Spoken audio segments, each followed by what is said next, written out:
नमस्कार दोस्तों, मैं रक्षित आपका इस वीडियो में स्वागत करता हूं। दोस्तों ये मेरा एजुकेशनल वीडियो है। दोस्तों इस वीडियो में आपको बताने वाला हूं कि पहले 17% डीए चल रहा था, तो मैंने आपको एक कैलकुलेशन बताई थी कि फैमिली पेंशन की और पेंशनर की 17% पर कैसे कैलकुलेट होती है पेंशन। लेकिन इसमें वीडियो में आपको बताऊंगा 28%, लेटेस्ट 28% डीए पर पेंशनरों की कैसे कैलकुलेशन होती है पेंशन की, या फिर फैमिली पेंशन की कितनी पेंशन बनेगी, पेंशनर की कितनी पेंशन बनेगी, उसमें डीए 28% इंक्लूड करके। तो दो तीन मैं आपको एग्जांपल बताता हूं। चलिए लैपटॉप की तरफ और आपको कैलकुलेशन बताता हूं कि 28% पर कैसे कैलकुलेट होती है फैमिली पेंशन या पेंशन और कितना अमाउंट बनता है। चलिए लैपटॉप पे आइए।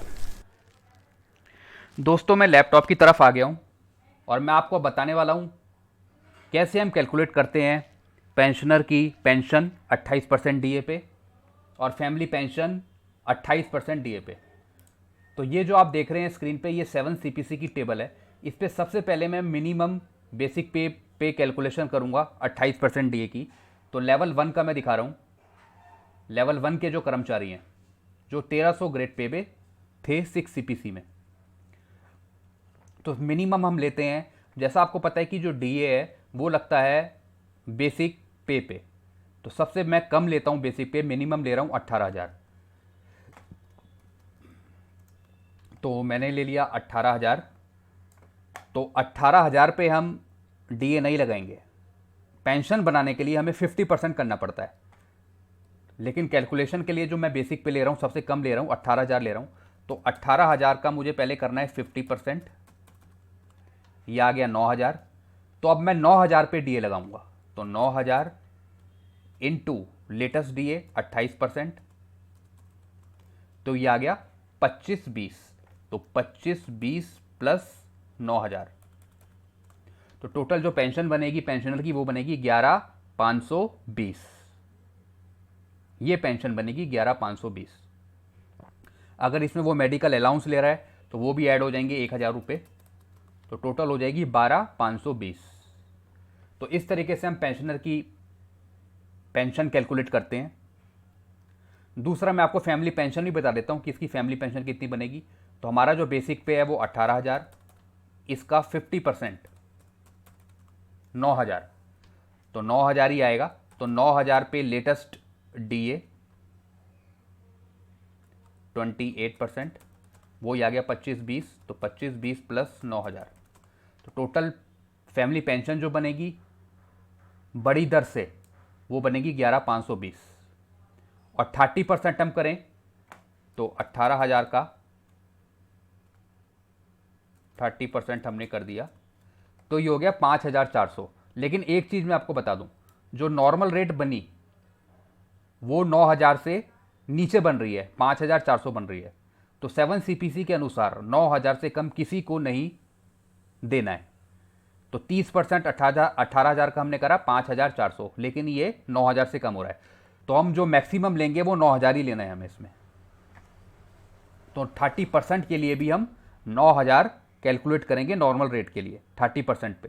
तो 9,000 इंटू वही 28%, 2520 प्लस 9,000, तो टोटल आ गया 11,520। यानी नॉर्मल रेट 30% भी उसकी जो कैलकुलेट होगी वो होगी 11,520। तो इस तरीके से हम कैलकुलेशन करते हैं फैमिली पेंशन की। फैमिली पेंशन 30% जो आ रही थी वो कम आ रही थी 9,000 से, इसलिए हमने मैक्सिमम लिया 9,000। आप यहां पे देख रहे हैं। तो आपने देखा इस तरीके से हम कैलकुलेशन करते हैं। तो 17% और 28% में कितना फर्क आया ये भी मैं आपको बता देता हूं। बेसिक पे 18,000 हमने ली थी, 50% तो आया उसका 9,000, लेकिन 9,000 पे हमने 17% कैलकुलेट किया तो आ गया 1530, तो ये आ गया 10530। तो ये जो हमने कैलकुलेशन किया ये किया 17% पे।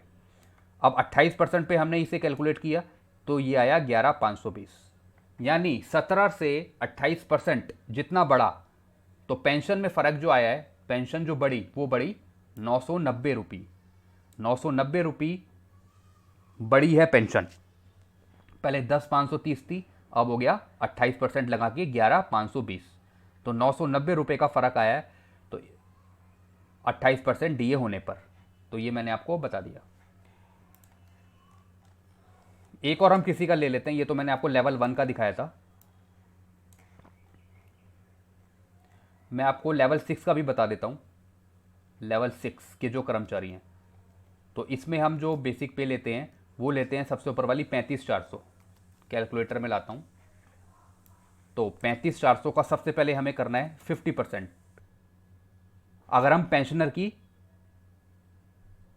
पेंशन कैलकुलेट कर रहे हैं तो 50% पे करेंगे, फैमिली पेंशन कैलकुलेट कर रहे हैं तो इनहेंस रेट 50% और नॉर्मल रेट 30%। तो सबसे पहले मैं आपको पेंशनर की बताता हूं। अगर हम पेंशनर की पेंशन कैलकुलेट कर रहे हैं तो हमें चाहिए बेसिक पेंशन, ये हमने ले ली 35,400, तो इसका हमें सबसे पहले 50% करना है। तो ये आ गया 17,700। 17,700 इस पे हम लेटेस्ट डीए लगाएंगे, ये आ गया 4956। तो 4956 प्लस 17,700, तो टोटल जो पेंशन मिलेगी पेंशनर को वो मिलेगी 22,656 ये मिलेगी। अगर वो मेडिकल लेना चाह रहा है, मेडिकल अलाउंस लेना चाह रहा है, तो उसका भी पैसा इसमें ऐड हो जाएगा। तो 1,000 रुपये हमने ऐड कर दिया, तो टोटल आ गया 23,656। तो ये टोटल पेंशन बन गई पेंशनर की। फैमिली पेंशन के लिए, तो फैमिली पेंशन में जैसा आपको पता है दो होती हैं, एक होती है बड़ी दर से, एक होती है घटी दर से, यानी इनहेंस रेट और नॉर्मल रेट। तो अगर पेंशनर मर जाता है तो उसके बाद जो फैमिली पेंशन बनती है वो मिलती है 7 साल तक पेंशनर के मरने के बाद। तो वो कैसे बनती है 50%, वो मैं आपको बताता हूँ। तो वही 35,400, ये हमने लिया 35,400, इसका 50%, 17,700, 17,700 पे लेटेस्ट डीए 28%, ये आ गया 4956। तो 4956 प्लस 17,700, तो टोटल आ गया 22,656। अगर वो मेडिकल 1,000 रुपये तो वो भी इसमें ऐड हो जाएगा। तो 22,656 तो फैमिली पेंशन बन गई, यानी ये पत्नी को मिलेगी। अगर पत्नी गवर्नमेंट सर्वेंट है या फिर पति को मिलेगी, वो मिलेगी 7 साल तक, यानी 7 साल तक सेम अमाउंट मिलेगा। यानी जो पेंशनर को मिल रहा था वही फैमिली पेंशन को मिलेगा 50% की दर से। फिर उसके बाद जब 7 साल का पीरियड खत्म हो जाएगा उसके बाद 30% हो जाएगा, यानी 35,400 जो है इसका 30%, ये हो गया 10,620, जैसा कि हम यहाँ पे देख रहे हैं। तो अब 10,620 पे हम कैलकुलेट करेंगे, तो 10,620 पे लगाएंगे हम 28% डीए, तो ये आ गया 2974। तो 2974 प्लस 10,620, यानी 7 साल के बाद जब वाइफ को 7 साल कंप्लीट हो जाएंगे उसके बाद 30% हो जाएगी। तो 30% करके जो पेंशन मिलेगी वो मिलेगी 13,594, इतनी पेंशन मिलेगी फैमिली पेंशन 30% के हिसाब से। तो इस तरीके से हम कैलकुलेट करते हैं फैमिली पेंशन। बेसिक पेंशन इसका 50% करेंगे, फिर उस पर डीए लगाएंगे तो वो बन जाएगी पेंशन पेंशनर की। फिर जो सेम पेंशन है उसके मरने के बाद उसकी वाइफ को मिलेगी 7 साल तक सेम पेंशन, फिर 7 साल बाद फिर 30% हो जाएगी 30%।